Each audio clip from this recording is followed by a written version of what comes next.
اللهم صل على سيدنا ومولانا محمد معدن الجود والکرم وآلہ وصحبہ وبارک وسلم۔ اللہ تبارک و تعالیٰ کی حمد و ثنا اور نبی رحمت صلی اللہ علیہ وسلم کی بارگاہ عالی مرتبت میں ہدیہ درود و سلام عرض کرنے کے بعد رمضان المبارک کی پرکیف، پر نور اور پر بہار ساعتوں میں مومن کی زندگی کے نام سے ایک خوبصورت سلسلہ اصلاح کا آغاز کیا جا رہا ہے، جس کا مقصد یہ ہے کہ مومن اس بات کو سمجھ سکے کہ اللہ تبارک و تعالیٰ نے اسے مقام کیا عطا فرمایا ہے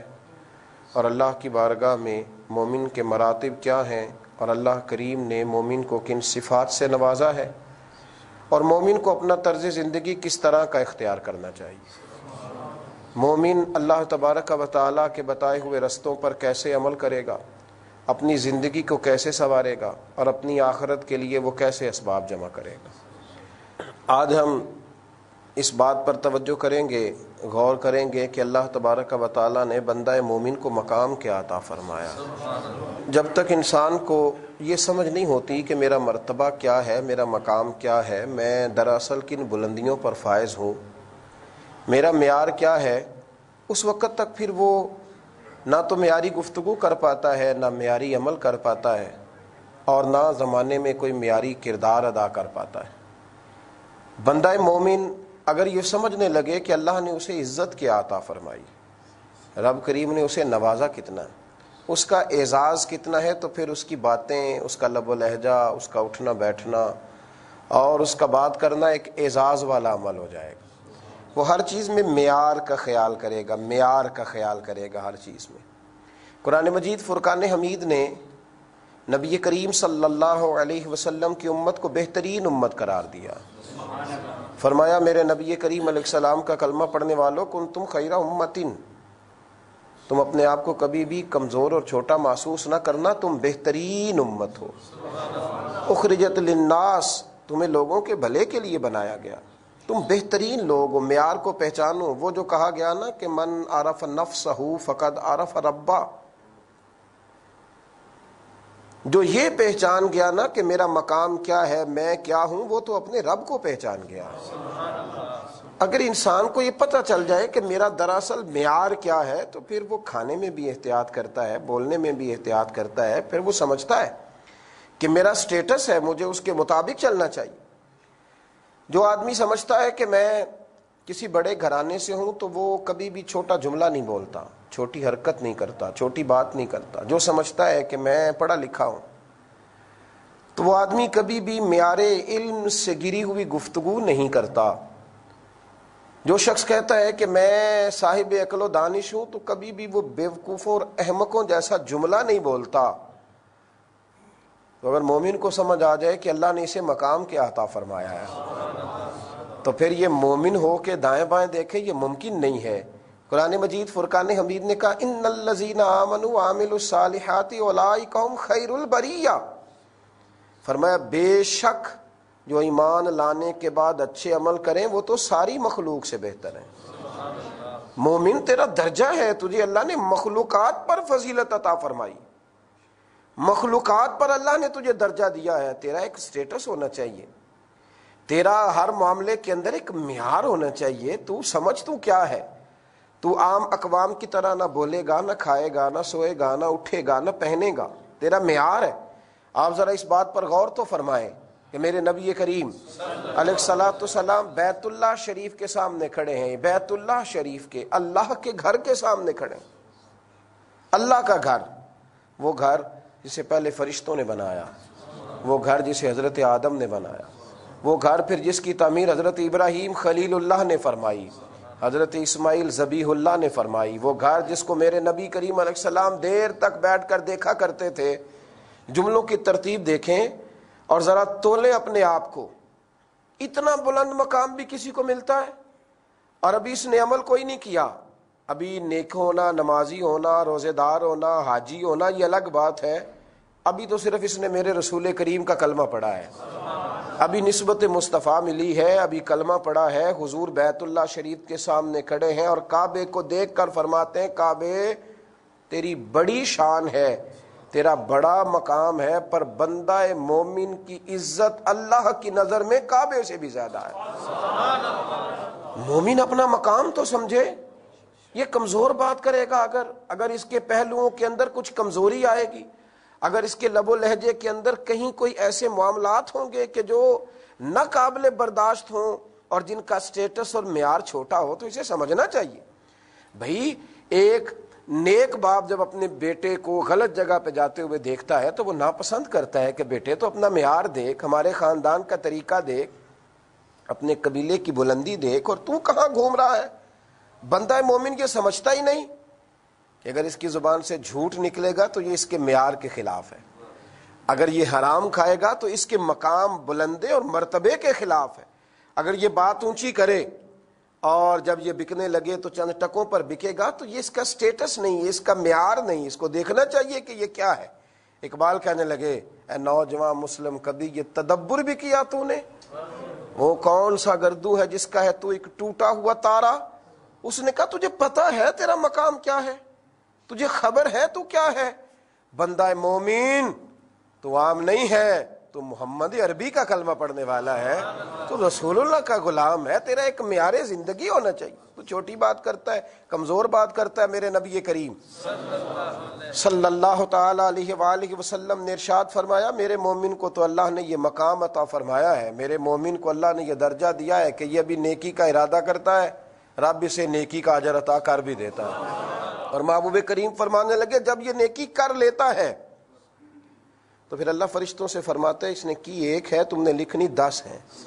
اس لیے کہ یہ مصطفیٰ والا ہے، یہ محبوب والا ہے، یہ غلامی والا ہے، یہ کالی زلف والے محبوب کی غلامی اور گدائی کا دعویٰ کرنے والا ہے۔ اس کا ایک معیار ہے، ایک سٹیٹس ہے، ایک بلندی ہے۔ مومن کو یہ جاننا چاہیے کہ دیکھیں نا، مجھے کسی شخص نے کہہ دیا کہ آپ میرے گواہ ہیں، میری جماعت میں ہیں، تو اگر اس آدمی کا کچھ معیار ہے تو میں لوگوں کو بتاؤں گا کہ فلاں عالم نے، صوفی اور درویش نے مجھے کہا ہے کہ آپ میری جماعت کا حصہ، مجھے فلاں بلند پایا آدمی نے کہا ہے کہ میرا اور آپ کے کا کوئی رشتہ ہے، کوئی تعلق ہے۔ جو حدیث پاک بخاری مسلم سے پڑھنے لگا ہوں، ذرا غور فرمائیے۔ حضرت عمر فاروق رضی اللہ تعالیٰ عنہ فرماتے، میں بھی کھڑا تھا، محبوب کریم علیہ السلام کی بارگاہ میں کچھ اور صحابہ بھی کھڑے تھے، ایک جنازہ گزرا، جنازہ اٹھانے والوں نے انتقال کرنے والے کی تعریف کی تو حضور نے فرمایا واجبات، اس پر واجب ہو گئی۔ تھوڑی دیر کے بعد پھر ایک جنازہ گزرا تو لوگوں نے کہا بڑا برا آدمی تھا، یہ جو انتقال کر گیا ہے یہ شریر تھا، یہ لوگوں کو تکلیف دیتا تھا، بد اخلاق تھا، بوجھ بنتا تھا لوگوں پر۔ حضور نے فرمایا واجب ہو گئی۔ جناب عمر فاروق رضی اللہ تعالیٰ عنہ عرض کرنے لگے، یا رسول اللہ صلی اللہ علیہ وسلم، جو اس نیک تھا اس پر بھی واجب ہو گئی، جسے لوگوں نے برا کہا اس پر بھی واجب ہو گئی، جس کی تعریف کی گئی اس پر بھی واجب ہو گئی، جس کے بارے میں لوگوں نے جملے صحیح نہ کہے اس پر بھی واجب ہو گئی، تو کیا واجب ہو گئی؟ تو نبی کریم علیہ الصلوۃ والسلام نے فرمایا، جسے تم لوگوں نے اچھا کہا تو اس کے لیے میں نے کہہ دیا کہ اس پر جنت واجب ہو گئی، اور جس کو جنازہ اٹھانے والوں نے برا کہا میں نے کہہ دیا کہ اس پر جہنم واجب ہو گئی۔ ایک جملہ کہا یہاں میرے نبی کریم علیہ الصلوۃ والسلام نے، ایک جملہ کہا، فرمایا انتم شہداء اللہ فی الارض، مومنو تم زمین پر اپنے رب کے گواہ ہو، تم اللہ کے گواہ ہو، اللہ کے گواہ۔ یار کمال بات ہے کہ میں اور آپ وہ لوگ ہیں کہ جن کی گواہیوں پر رب فیصلے فرماتا ہے، جن کی گواہیوں پر رب فیصلے فرماتا ہے۔ قرآن مجید کا دوسرا پارہ کھول کر کے دیکھیے گا، صبح قیامت اللہ نبی کریم علیہ السلام کی امت کی گواہیاں پچھلی امت کے حق میں قبول فرمائے گا۔ مومن ہو اور یہ اپنا معیار نہ جانے، اسے خبر ہی نہ ہو کہ میرا مقام کیا ہے۔ انتم شہداء اللہ فی الارض، فرمایا تم زمین پر اللہ کے گواہ ہو، تم گواہ ہو زمین پر اللہ کے۔ میرے رسول کریم صلی اللہ تعالی علیہ وآلہ وسلم نے ارشاد فرمایا، میرے مومنوں تمہیں اللہ نے بڑی فضیلتیں دی ہیں، جمعے والا دن دیا ہے، اور اس دن میں ایک گھڑی دی ہے، اس گھڑی میں جو دعا بھی کرو گے رب قبول فرما لے گا۔ فرمایا میرے مومنوں اللہ نے تمہیں رمضان کا مہینہ دیا ہے، نفل نماز پڑھو گے تو اللہ فرض کے برابر ثواب عطا کرے گا، فرض ادا کرو گے تو اللہ 70 گنا اجر عطا کرے گا، اور محبوب فرمانے لگے اس میں پھر اللہ نے ایک لیلۃ القدر عطا فرمائی ہے، وہ رات ایک ہے پر لیلۃ القدری خیر من الف شہر، رات ایک ہے پر 1000 مہینے سے زیادہ فضیلت رکھتی ہے۔ یہ اعزازات ہیں، اس امت کے یہ درجے ہیں، اللہ نے انہیں عظمتیں عطا فرمائیں، انہیں اللہ نے بلندیاں عطا فرمائیں۔ ہم باتیں سنتے ہیں پر ان کے معیار تک نہیں جاتے۔ امام راضی نے لکھا ہے کہ امت مسلمہ وہ شان والی امت ہے جن کے تذکرے اللہ نے زبور اور تورات اور انجیل میں بھی بیان فرمائے، یعنی مصطفیٰ کریم کا صدقہ مصطفیٰ کے غلاموں کا ذکر بھی پرانی کتابوں میں آیا ہے۔ حضرت موسیٰ نے جب یہ تذکرے پڑھے تو عرض کرنے لگے اے اللہ یہ امت مجھے نہیں عطا کر دیتا۔ او مومن تیرا درجہ دیکھ، تیرا معیار دیکھ، تو دیکھ تیرے خریداروں میں نام کن کن کے شامل ہیں، تیرے خریداروں میں، تیرے چاہنے والوں میں نام کن کن کے شامل ہیں۔ موسیٰ کلیم عرض کرنے لگے، وہ موسیٰ کلیم جو رب سے باتیں کرے اور قرآن کے ہر پارے میں ان کا تذکرہ ہے۔ فرمایا اے اللہ یہ امت مجھے عطا کر دے، تو رب کریم نے کہا موسیٰ یہ جو شانوں والی امت ہے نا، یہ جو عظمتوں والے، یہ جو مومن ہے جن کا ایک مقام ہے، یہ جن کو میں نے معیار دیا ہے، جن کو میں نے نوازا ہے، انہیں میں اپنے رسول کی غلامی میں دوں گا۔ یہ میں نے حضور کے غلام بنائے ہیں، یہ شان ہے ان کے غلاموں کی، تو پھر سرکار کا عالم کیا ہوگا، یہ ان کے غلام میں نے بنائے۔ تو موسیٰ علیہ السلام نے خواہش عرض کی، کہا اللہ پھر اس شان والے رسول کا مجھے بھی امتی بنا دے، مجھے بھی امتی بنا۔ بھائی تو اپنے معیار کو سمجھ، تو سمجھ تو صحیح تو کیا ہے، تو مطلب سمجھتا ہے کہ میرا مطمع نظر یہ ہے کہ روٹی کمانی ہے، بچے پالنے ہیں، بس یہ تھوڑی سی میری شہرت ہو جائے، یہ 4-5 لوگ مجھے جاننے لگے، یہ 5-10-15 جگہ پہ میری تصویر چھپنے لگے، یہ تیرا معیار ہے؟ اس کو تو اپنا سٹیٹس سمجھتا ہے۔ دیکھ مدینے کے محبوب علیہ السلام نے کیا ارشاد فرمایا، اور میرے نبی کریم علیہ السلام نے کس کس انداز میں بات ارشاد فرمائی۔ فرمایا مومن کو دنیا میں تو اللہ عزت دے گا ہی، جب قیامت میں میرا مومن آئے گا نا تو میرے محبوب کریم علیہ الصلوۃ والسلام فرمانے لگے جس جس جگہ وضو کا پانی لگتا رہا نا، میرے مومنوں کے وجود کے وہ حصے اس طرح چمکیں گے جیسے 14ویں کا چاند چمکتا ہے۔ اور حضور فرمانے لگے قیامت کے دن ان کا معیار یہ ہوگا رب کی بارگاہ میں کہ پل صراط سے گزرتے ہوئے لوگ ڈریں گے، لیکن جب میرے غلام آئیں گے تو یہ تیزی سے گزر جائیں گے۔ فرمایا 120 صفیں جنتیوں کی ہوں گی، مومن تیرا مقام یہ ہے کہ 80 صفیں صرف مدینے والے کا کلمہ پڑھنے والے کی ہوں۔ مدینے کے چاند فرمانے لگے یہ بھی یاد رکھ، امتیں پہلے آئیں، ہزاروں سال پہلے انتقال کر گئیں، ہزاروں سال قبروں میں رہیں، لیکن جب جنت کا مین گیٹ کھلے گا تو وہ جو بڑے پہلے سے دنیا سے گئے تھے وہ پیچھے کھڑے ہوں گے، اور سب سے پہلے اللہ میرے کلمہ پڑھنے والوں کو جنت میں داخلہ عطا فرمائے۔ میں سوچ میں پڑ گیا، میں نے کہا مومن کا مقام ہے نا، کئی جگہوں پہ کثرت کسی اور کی ہوتی ہے پر سیادت کسی اور کی ہوتی ہے، کثرت کسی اور کی ہوتی ہے پر حکومت کسی اور کی، برادری کوئی اور ہوتی ہے پر حکومت کوئی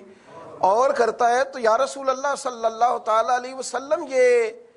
جنت کے اندر کثرت تو اس امت کی ہوئی کہ جنتیوں کی 120 صفیں ہیں اور 80 صفیں امت مصطفیٰ کی ہیں، تو یا رسول اللہ صلی اللہ علیہ وسلم یہ سرداری کس کی ہوگی؟ تو محبوب نے فرمایا مومنوں تمہیں ایک اور مقام دیں گے، تمہیں ایک اور مقام دیں گے، تمہیں ایک اور شان دیں گے، تمہیں سردار بھی معمولی نہیں دیں گے،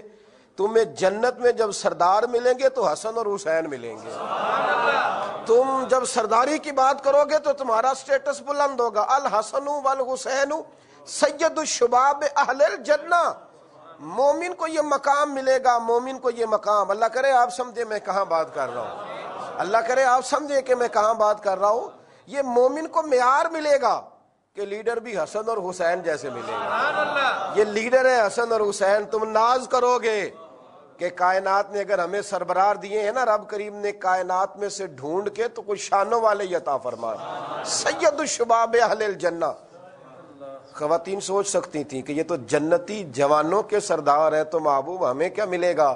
فرمایا تمہاری سرداری میری لخت جگر سیدہ فاطمہ الزہرا کریں گے، سیدۃ النساء اہل الجنہ۔ تمہارا ایک مقام ہے بھائی، مومن کا ایک درجہ ہے، مومن کا ایک وقار ہے اللہ کی نظر میں، ایک ایک اس کا احترام ہے، اس کا ایک اعزاز ہے۔ میں سوچنے لگا کہ مومن دنیا میں شان یہ ہے کہ تھوڑا عمل کرتا ہے زیادہ اجر پاتا ہے، دنیا میں شان یہ ہے کہ اس کی عزت کعبے سے بھی زیادہ ہے، دنیا کے اندر یہ مقام ہے کہ یہ جنت میں بھی سب سے پہلے جائے گا، تو یہ بس اپنے لیے ہی سارا کچھ کرے گا یا کسی اور کے لیے بھی؟ تو میرے مصطفیٰ کریم نبی رحمت صلی اللہ تعالی علیہ وآلہ وسلم نے ارشاد فرمایا، ترمذی میں موجود ہے، مدینے کے اندر بنو تمیم قبیلہ سب سے زیادہ بکریاں پالتا تھا۔ میرے کریم رسول فرمانے لگے، قیامت کے دن اللہ میرے ایک مومن کے کہنے کی برکت سے، میرے ایک مومن کی سفارش کی برکت سے بنو تمیم قبیلے کی بکریوں کے برابر لوگوں کو جنت میں داخل کرے گا۔ یعنی یہ وہ لوگ ہیں جن کی گواہیاں دنیا میں قبول کر کے اللہ فیصلے کرے گا، اور مومنوں تمہاری گواہیاں قبول فرما کے اللہ سفارش قبول فرما کے قیامت میں اللہ گناہگاروں کو جنت بھی عطا کرے گا۔ اس لیے میرے نبی کریم نے حضرت عمر سے اور مولا علی سے کہا کہ اویس کرنی سے ملنا اور اسے کہنا تو وہ مومن ہے کہ مومنوں میں تیرا مقام اونچا، اسے کہنا میرے گناہگاروں کے لیے دعا کرے، اسے کہنا، اپنا معیار سمجھیں، اپنا سٹیٹس سمجھیں۔ آپ دیکھیں آپ کیا ہیں، ایسے ہی ذرا پیسے نہیں ہیں اور ذرا غریبی ہے اور ذرا بیماری ہے تو اپنے آپ کو کمزور اور چھوٹا محسوس نہ کریں۔ میرے محبوب نے فرمایا تمہیں شانیں اتنی دے کے جا رہا ہوں کہ جب بھی جیو گے نا سر اٹھا کے جیو گے، وقار سے جیو گے، عظمتوں سے جیو گے۔ دعا کرتا ہوں رب کی بارگاہ میں اللہ ہمیں اپنا معیار سمجھنے کی توفیق عطا اور مقام مومن کی آنکھوں میں اللہ واضح فرمائے۔ آخر دعوانا ان الحمدللہ رب العالمین۔